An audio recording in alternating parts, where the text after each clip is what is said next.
Hey everybody, Chris Matan here, Real Estate Machine Show. Look at that blue sky. That is a beautiful blue sky. And I'm going to tell you a beautiful blue story. It's not blue, but it's a story nonetheless. I get asked all the time, how does manufacturing or machining and real estate, how did that all come to be for you? And some of you that have been following may know the story. Some of you don't, but I figured maybe it's a good idea that I just kind of put it out there and kind of tell the story on how that all came about. So real estate's my trade, right? Whether you want to call it brokerage or development or property management or sales, whatever, but real estate and all it encompasses is really my trade. I've been doing it. I've been licensed since 1994, but and been doing it ever since, really. Manufacturing and machining is the new thing to me. I married into it, everybody. Guess what? I'm a son-in-law. I married into this business. I knew nothing about machining and manufacturing before I moved to the city of Cleveland and stepped foot into Marich Machine for the first time. Obviously, 14 years have come and gone pretty quickly, and I've learned a ton. And most importantly, I figured out a way to kind of blend these two worlds together. And I think I've benefited from it. I think the people that I associate with have benefited from it because, quite frankly, it just kind of makes me a little bit more purposeful of a person, and when you have targets to hit. And by having two businesses that have synergy with each other, I've got targets, coming at me from every direction, which I guess could be a blessing and a curse. But the fact of the matter is that I got video evidence of that guy when he crashes his car. What a jerk.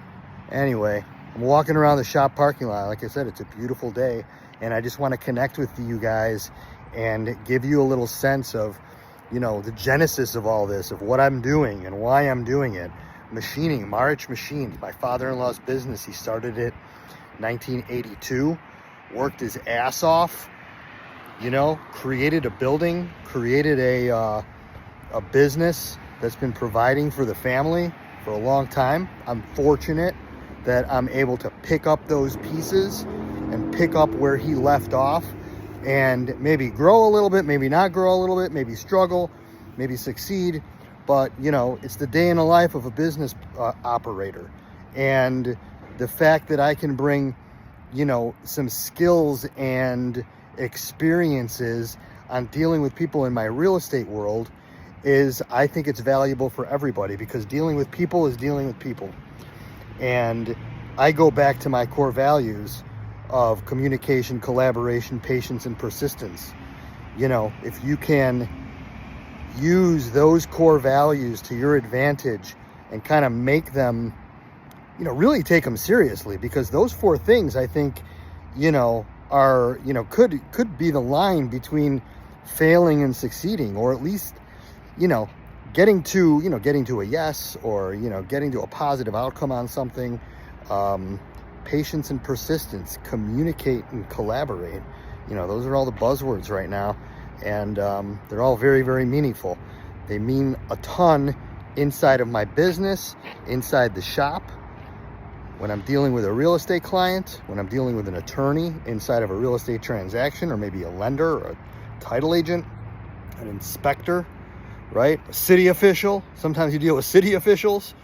And then also when you're dealing with employees on the shop floor, purchasing agents, plant managers, engineers. You ever deal with an engineer who drew the print himself and you have a question about it? It's not always fun. Engineers know it all, right? No disrespect to you engineers out there, but I had my guy asked me today, he goes, why aren't we saving the programs? We should save the programs. And you know what I said? You machinists are not going to like me, but you're going to hear the truth. The truth is that machinists have just as much ego as the Kardashians. And what I mean by that is you got machinist A, runs a part, makes a program, saves that program. Then you got machinist B to run the same part 2 months later. They don't want to use that program. They want to use their own program. Maybe you can at least use the program as a baseline, but it doesn't always work. It doesn't always work out that way. Everybody wants to do it their own way. They want to do it themselves. They want to outdo. You know, the ego gets in the way. Well, ego costs you money sometimes, as far as I'm concerned. Put the ego on the side. Look at what's in front of you. If it works, if it's good, use it. If it needs to be tweaked, tweak it. But don't just dismiss it because of your ego. Anyway, I think I feel like I went on a little bit of a rant there. But the fact of the matter is in my 51 years, machining came second behind real estate. I've created a situation and a lifestyle for myself that include both, and both are working off of each other. And you know, I'm just feel like I'm a happier person for it. So anyway, I'm glad to all know you guys. I really appreciate all the following and the comments and the views and the support. Continue to do that for me. It really means a lot. Until the next time, have a great day.